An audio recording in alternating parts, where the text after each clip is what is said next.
Good day, kids. Today we'll be discussing the GCF, or the greatest common factor, and LCM, or the least common multiple of the given numbers using prime factorization. Okay, when we say prime numbers, these are the numbers that have only two factors, 1 and itself. Okay, for example, let's find the GCF and LCM of 18 and 27. So, yung number na 18 and 27, ang tawag dyan ay composite numbers. So, hahanapin natin lahat ng prime factors ng 18 at 27. Simulan natin sa 18. Ang factors ng 18 ay 2 times 9. Since ang 2 ay prime number, atin na siyang bilugan. Yan. Ngayon naman ay yung 9. Hanapin natin ang prime factors ng 9. So, 3 times 3. Dahil prime number na ang 3, bilugan na natin siya. Ayan. Lahat ng naka-red na ito, 2 times 3 times 3, lahat yan ay prime factors ng 18. So, ilista lamang natin siya sa ibaba. Ayan. So, 2 times 3, the answer is 6. 6 times 3, the answer is 18. So, ngayon naman ay hanapin natin ang prime factors ng 27.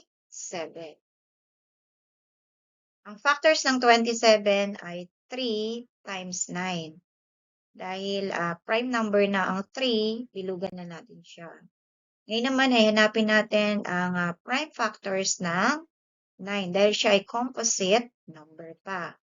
So, ang factors ng 9 ay 3 times 3. Ayan. Dahil ang 3 ay prime number, bilugan na natin siya. Ibig sabihin, wala na siyang ibang factor, kundi 1 times 3 lang. Bilugan na natin. Ngayon, ilista natin siya lahat ng prime factors ng 27 sa ilalim ng number 18. Ayun. So, ang ginawa ko lang dito, pinagtapat-tapat ko na yung magkakatulad para mas mabilis nating malaman lahat ng common prime factors ng 18 and 27. So, lagyan natin siya ng box. Ayan. So, ibig sabihin, yan ang kanilang common factors. So, para mahanap natin ang GCF, kailangan nating i-multiply yung 3 times 3. So, the answer is 9. So, yun na yung GCF natin, 9. Ngayon naman ay ating hahanapin yung LCM. So, para mahanap natin yung LCM, or least common multiple of 18 and 27, ito pa rin yung ating gagamitin. So, paano ba yun? So, kanina hindi natin nagamit yung 2. Kaya ibaba lang natin siya. Tapos, yung common factor na 3 times 3, yan, ibababa lang din natin. At saka yung 3 na hindi natin nagamit kanina doon sa may bandang dulo, nasa right side. Ayan, ibaba lang natin siya.